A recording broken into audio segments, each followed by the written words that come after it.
There's a myth floating around today and yesterday that capital will leave Washington, this whole concept of capital flight. The truth is, millionaires would pay more in other states, Madam Speaker.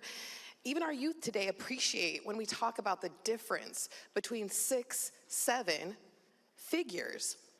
If somebody's making over 7 figures, they still pay less. For example, if you're making 1.2 million here in Washington, you get that first milli free, and you're only paying taxes on the 200 grand, about 20,000. Over in Idaho, you're going to be paying about 68K. Oregon has the 9.9% on that first dollar, like we've talked about. They're just not giving that free milli like we're doing here in this bill. Massachusetts and Minnesota already passed a tax on high earners.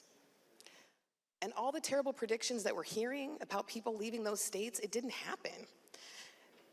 This is why you've heard us voting down amendment after amendment after amendment.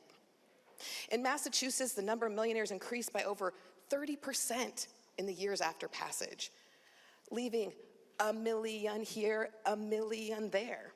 What a year, right? Since I first came to this body full of vim and vinegar and confidence. The House, a lot like me, is not afraid to pick a fight.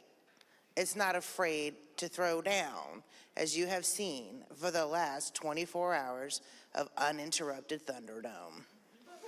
All of my colleagues are feral for justice in their own ways for their own districts, and I appreciate each and every one of them. And the space that we're standing in right now, millionaires, not you and I, Madam Speaker, but millionaires pay 4% of their income in taxes. Working folks like me and you pay about 11%. And the only thing I like less than a fight that I probably picked is something that is that egregiously and obviously unfair. The millionaires that are subject to this tax just got a big old tax break from the FedGov with HR 1. So maybe they won't mind contributing here at home. Maybe they want to contribute sustainably to our shared prosperity and our shared future.